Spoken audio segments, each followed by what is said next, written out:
Hello, मैं हूं आपका होस्ट भूपेश वासु और व्यू पॉइंट में आप सभी का स्वागत है। आज हम जो बात करेंगे वो करेंगे 22 और 23 तारीख के 22 मार्च और 23 मार्च की करंट अफेयर्स पे। जो 22 और 23 मार्च की जो करंट अफेयर्स है उसकी जब बात करते हैं तो उसमें मेन जो मुद्दा आता है वो आता है कि कल का दिन यानी 22 मार्च का दिन जो था उसको विश्व भर में वाटर डे के हिसाब से मनाया जाता है। जब हम वाटर डे बोलते हैं या जल संरक्षण दिवस बोला जाता है इसको, उसकी बात करते हैं तो ये इसके बारे में हम बताएंगे क्यों इसको मनाया जाता है और इसके पीछे के कारण क्या है इसके करने के। दूसरा हम बात करेंगे जो महाराष्ट्र गवर्नमेंट में जो उठापटक हो रही है, जो लगातार जिस तरीके से एक गृह मंत्री पर वरिष्ठ आईपीएस अधिकारी ने चिट्ठी लिखकर आरोप लगाया है कि वो 100 करोड़ की उगाही करते हैं, उसके लिए प्रेशर करते हैं और लगातार इस पे राजनीतिक उठापटक हो रही है। पिछले 3 से 4 दिनों में आप लगातार न्यूज में सुन रहे हैं। इसके बारे में डिटेल में हम समझेंगे कि ऐसा क्यों हो रहा है कि बार बार एक गवर्नमेंट के सीनियर अधिकारी और एक सीनियर जो पॉलिटिशियन है, गृह मंत्री बहुत बड़ा पद होता है, उसके ऊपर एक सीरियस एलिगेशन है और भ्रष्टाचार का उतना बड़ा आरोप है और उस पर अभी तक कोई कार्यवाही नहीं की गई। तीसरी बात करेंगे हम कबाड़ से कैश की स्कीम यानी स्क्रैप पॉलिसी जो गवर्नमेंट लेके आई है। और इस पॉलिसी के बारे में आपको बता दूं कि स्क्रैप पॉलिसी जो है वो हर गवर्नमेंट, दुनिया में जितनी भी गवर्नमेंट है वहाँ इम्प्लीमेंट की गई थी, लेकिन भारत में अभी तक इसका प्रॉपर इम्प्लीमेंटेशन नहीं किया गया था। अब जब ये स्क्रैप पॉलिसी आ गई है तो उसके बारे में हम बात करेंगे कैसे आप पुराने वाहनों को बेचकर अपने नए वाहन में रजिस्ट्रेशन में और कई और दूसरे बेनिफिट्स ले सकते हैं। चौथी जो खबर आ रही है वो लॉकडाउन की आ रही है। लगातार लॉकडाउन की खबरें आ रही है कि लॉकडाउन वापस हो सकता है यदि हमने ध्यान नहीं रखा तो।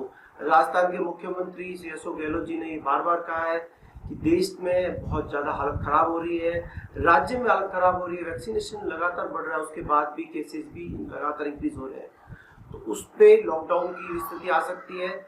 हम सभी को जितना हो सके मास्क पहनने की और डिस्टेंस मेंटेन करने की जरूरत है और आप सैनिटाइज यूज करें, इसकी जरूरत है। इसके अलावा जो खबर आ रही है वो आ रही है कि भारतीय क्रिकेट के नए सितारे का जन्म हो चुका है, कृणाल पांड्या। जी हाँ, 26 गेंद पर उन्होंने अर्धशतक लगाया अपने डेब्यू मैच में। 1990 में एक खिलाड़ी द्वारा बनाए गए रिकॉर्ड को उन्होंने तोड़ दिया है और बहुत ही बड़ा विश्व रिकॉर्ड बनाया गया है भारत के खिलाड़ी के द्वारा। इसमें उनकी सराहना की जानी चाहिए। पहली खबर की तरफ आते हैं। मैं हूं आपका होस्ट भूपेश वासु और व्यू पॉइंट में आप सभी का स्वागत है। अगर आपको ये चैनल अच्छा लगता है तो प्लीज नीचे दिए हुए लिंक पर आप इसको क्लिक कीजिए, सब्सक्राइब कीजिए, लाइक कीजिए, शेयर कीजिए, ताकि ये चैनल ज्यादा से ज्यादा बढ़ सके और ज्यादा से ज्यादा लोगों से हम इंटरेक्ट कर सके। हम दूसरे लोगों को भी इंटरेक्ट कर रहे हैं जिसमें हम ब्यूटी एंड वेलनेस, योग, डिप्रेशन से जो प्रॉब्लम जो है उन पे डिस्कशन करेंगे और राजनीति के अलावा भी कई मुद्दे हैं जिन पे करेंगे। तो प्लीज आप लाइक कीजिए, शेयर कीजिए और सब्सक्राइब कीजिए। चलिए पहली न्यूज की तरफ हम जाते हैं। तो पहली न्यूज आ रही है वाटर डे की तरफ से। देखिए, कल 22 मार्च को पूरे भारत में और पूरे विश्व में वाटर कंजर्वेशन डे मनाया गया था। आप जब बात करते हैं वाटर कंजर्वेशन की तो वाटर कंजर्वेशन का मतलब होता है जल संरक्षण, हिंदी में इसको बोला जाता है। तो जल संरक्षण का ये जो दिन है ये 1992 में एक रियो के अंदर अर्थ डे में एक मीटिंग हुई थी, उसके आधार पे तय किया जाता है। देखिए, पूरे विश्व में जो सबसे बड़ी प्रॉब्लम है वो है पानी की समस्या। आप जिस तरीके से पानी यूज कर रहे हैं वो आने वाले समय में हो सकता है कि शायद आपके पास पानी न हो। पूरे भारत में और पूरे विश्व में पानी लगातार जो वाटर लेवल जो हो रहा है वो डाउन हो रहा है। इसके कई रीजंस हैं, जैसे है कि आप रीयूजेबल वाटर को अपना नहीं रहे हैं, आप ज्यादातर डिस्पोजेबल आइटम्स पकड़ रहे हैं जिसकी वजह से आपकी प्रॉब्लम हो रही है। कुछ ऐसी सबसे बड़ी प्रॉब्लम है, अगर आप कार धोते हैं, अगर आप टूथब्रश यूज कर रहे हैं, आप शेविंग कर रहे हैं तो आप पानी बचा सकते हैं। जो टैप्स हैं आपके जो खराब हो रखे हैं उनमें बचा सकते हैं। मैं रेफरेंस में कुछ आपके पास ये दैनिक भास्कर में बहुत ही अच्छे तरीके से वर्ल्ड वाटर डे पर बहुत ही अच्छे अच्छे ग्राफिक्स आए थे, उनको मैं शेयर कर रहा हूँ। प्लीज आप देखिए। मेरा आपसे ये कहना है कि भारत में और पूरे विश्व में जो पीने के पानी की कमी हो रही है, देखिए 13 राज्यों में 300 जिलों के अंदर पानी की बहुत बड़ी कमी है और अगर इसी तरह संकट बना तो 2030 तक मैं आपको बहुत ज्यादा दूर की बात नहीं कर रहा हूँ, अगले 10 साल में बात कर रहा हूँ, अगले 9 साल में भारत की 40% आबादी जो पीने के पानी को संघर्ष करेगी। देखिए अभी भी हमें रेन वाटर हार्वेस्टिंग की जरूरत है, अभी भी हमें उन पुराने मानकों पे जाने की जरूरत है जो पहले के जमाने में यूज किए जाते थे। आपको बताता हूँ, भारत में जो महानगर में सबसे ज्यादा बारिश होती है वो चेन्नई में होती है, लेकिन चेन्नई में कई बार ड्राउट पड़ चुका है। तो ये जो ड्राउट है ये क्यों पड़ा है? क्योंकि पानी की जो समस्या है, सूखे की समस्या है, ये सभी की समस्या है, क्योंकि पानी का सही ढंग से यूज नहीं किया गया है। इस मामले में जयललिता जी का एक बहुत बड़ा उदाहरण दिया जाता है, जिन्होंने रेन वाटर हार्वेस्टिंग के लिए बहुत ज्यादा प्रयास किए थे। आपको बताता हूँ, राजस्थान में इस तरीके के प्रयास लगातार किए जाते रहे हैं, और राजस्थान में इस तरीके से आप देखेंगे कि रेन वाटर हार्वेस्टिंग जो है वो नॉर्मली यूज की जाती है।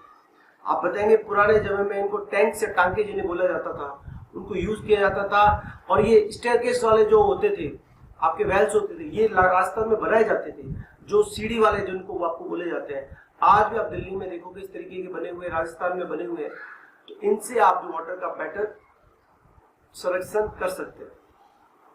दूसरा, आने वाली पीढ़ियों को पानी पीने के लिए नहीं मिलेगा। आपको बताता हूं, आज का डेटा 6.3 करोड़ लोगों को आज के दिन भारत में साफ पानी नहीं मिलता है।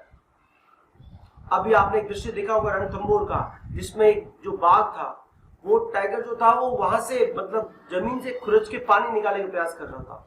तो न केवल हम वन संरक्षण में, बल्कि हम एक अभूतपूर्व जो हमारी संपदा है उसको खो देंगे।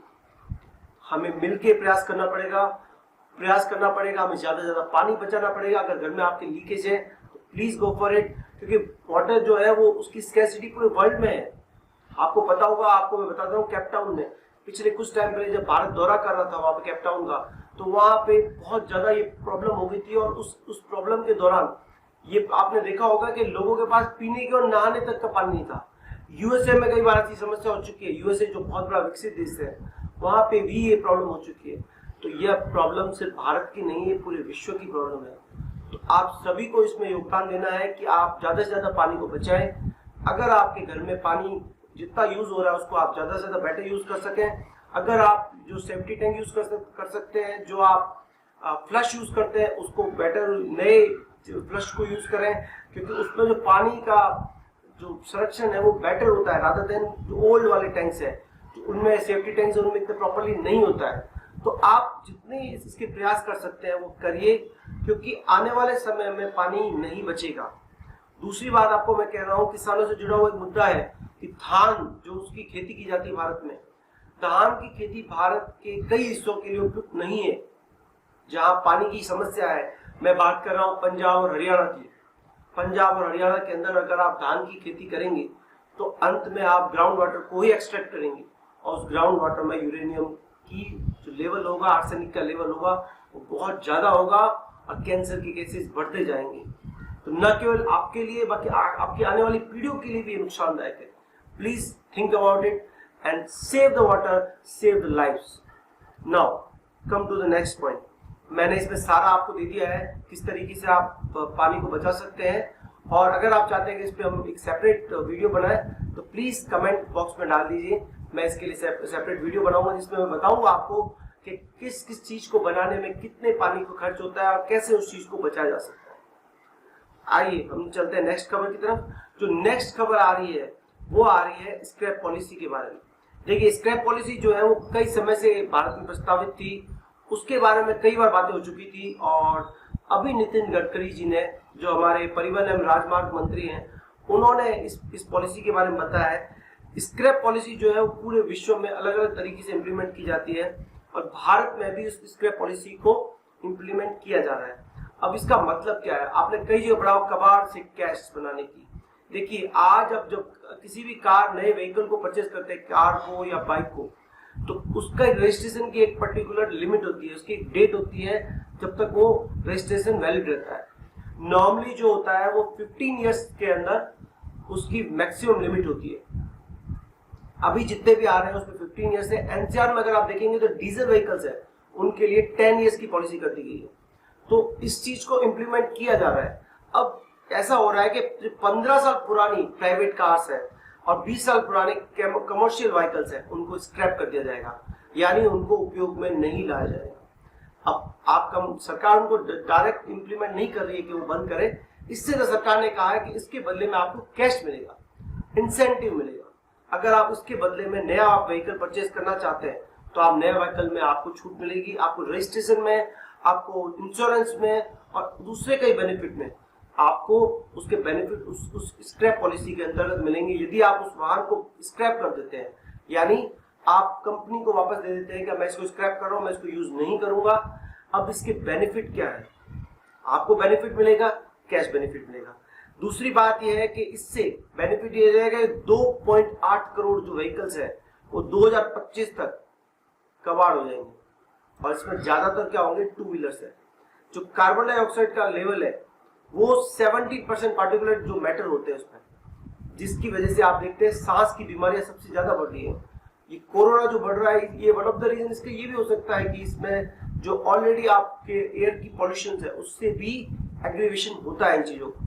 तो यह 24% तक कम हो जाएगा, 24, आई एम टॉकिंग अबाउट 24%।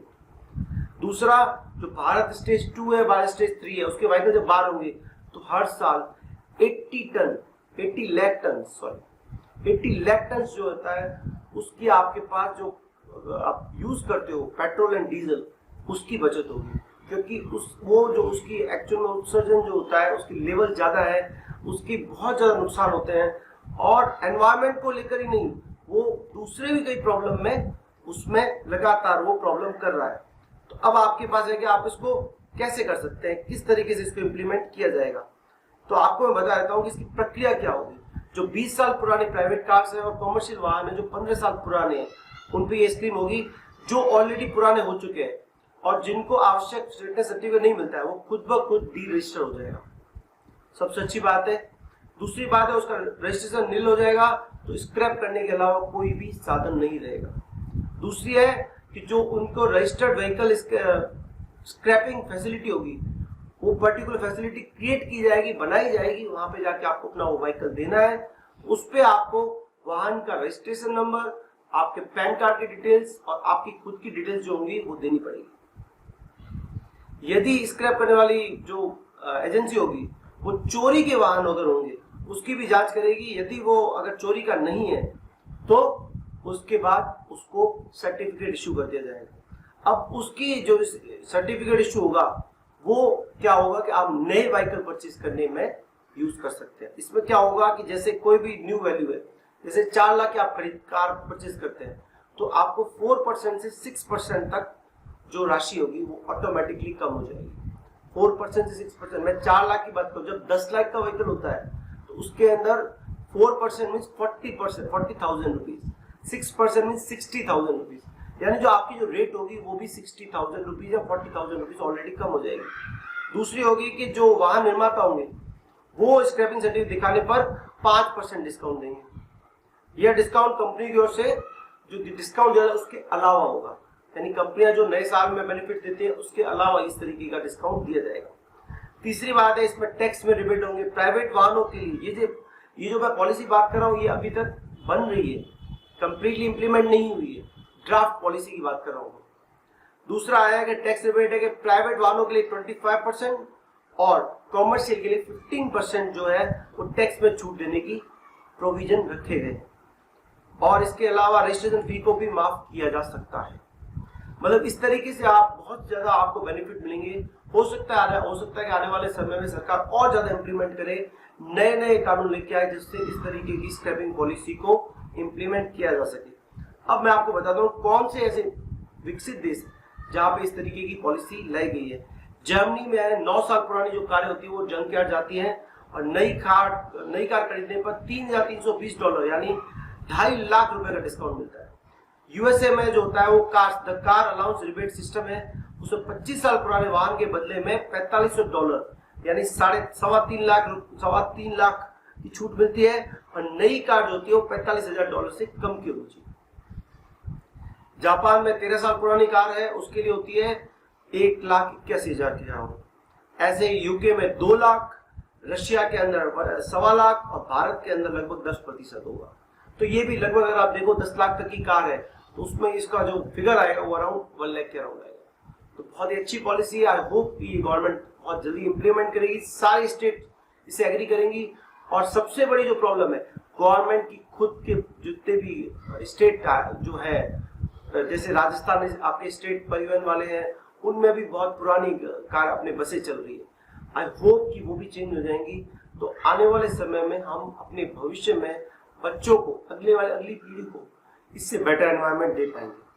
जो इसके बाद जो खबर मैं बता रहा हूँ आपको, वो बहुत सुनी होगी आपने। मैं सिर्फ थोड़ी सी बात इसके बारे में बात कर रहा हूँ, उसके बाद डिटेल में इसके लिए अलग से वीडियो बनाया जाएगा, वो आप प्लीज देखेंगे तो आपको अच्छा लगेगा। जो महाराष्ट्र के अंदर जो केस हो रहा था, एंटीलिया केस, उसके अंदर बहुत से नए नए खुलासे हो रहे हैं। यह पेंडोरा बॉक्स ओपन हो चुका है। आपको बता दूं मैं, पेंडोरा बॉक्स मतलब भानुमति का कुंडा।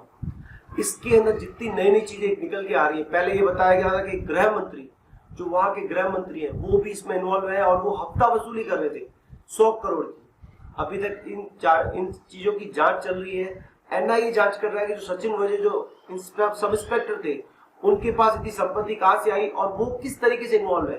क्या वो उस गाड़ी में और उसकी जो पर्टिकुलर पर्सन था मनसुख, उसकी हत्या में इन्वॉल्व है, या फिर इसके अलावा राजनीतिक रूप से आपको पता होगा कि वो जो भी सत्तारूढ़ पार्टी है शिवसेना, उससे लंबे समय तक जुड़े हुए थे, 2008 से लेकर अभी तक। फिर उनको वापस स्थापित किया गया था और फिर उसके बाद ये सब चीजें सुनने में आ रही है। 100 करोड़ का हफ्ता हो रहा है। इसमें कई तथ्य आ रहे हैं कि इस तरीके का एक रैकेट चलाया जा रहा था। आज जो खबर आ रही है मुंबई से, उसमें यह आ रहा है कि इंटेलिजेंस कमिश्नर की एक रिपोर्ट आई थी, जिसमें बताया गया था कि जो ट्रांसफर का रैकेट है, इसमें पुलिस विभाग में वो दलाल चला रहे हैं।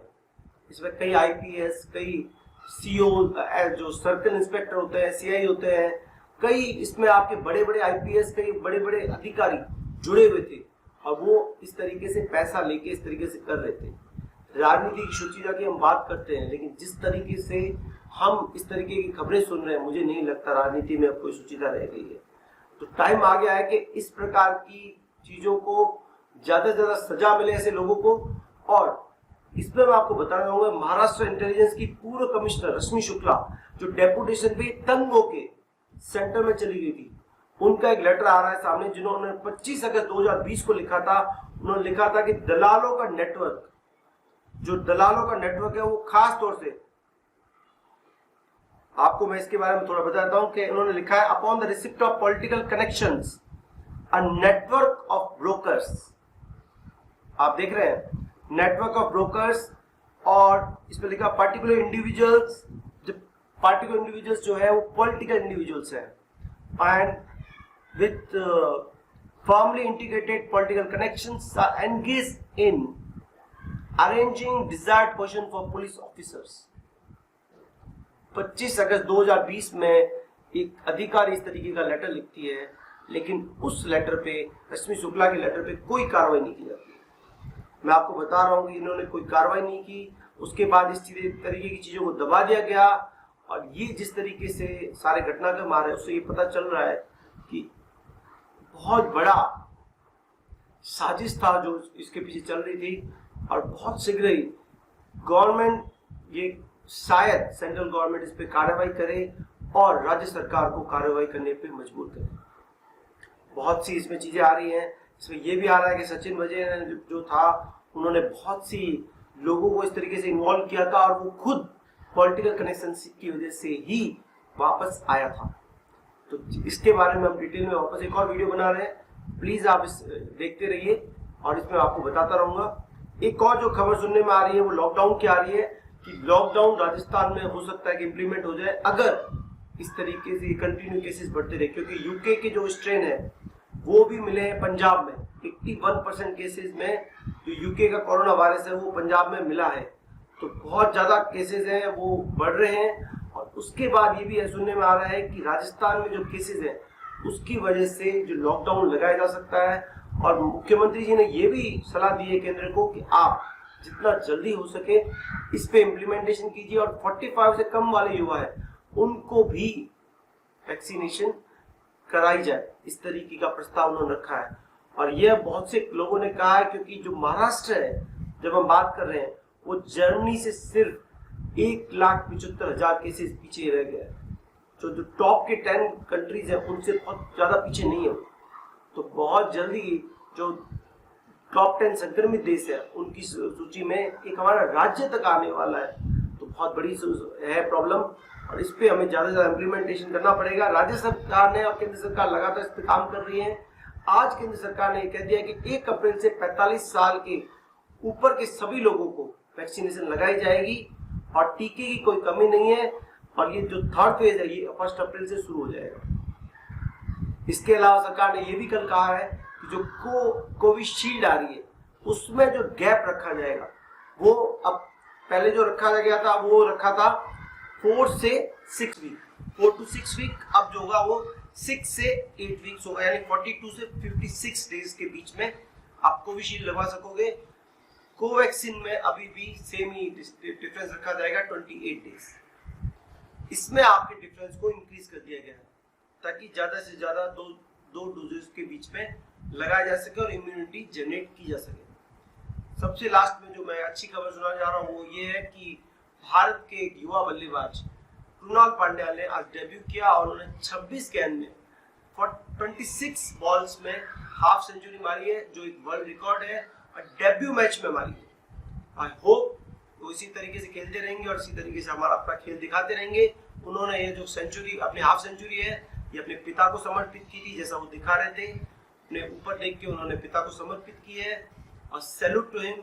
और बहुत ही बड़ा आप उनको कहेंगे, सैल्यूट देना चाहूंगा मैं उनके फादर को जिन्होंने लगातार उनको सपोर्ट किया, और दोनों बच्चे हार्दिक पांड्या और कृणाल पांड्या दोनों इंटरनेशनल क्रिकेट खेल रहे हैं, सेम टीम में सेम टाइम खेल रहे हैं।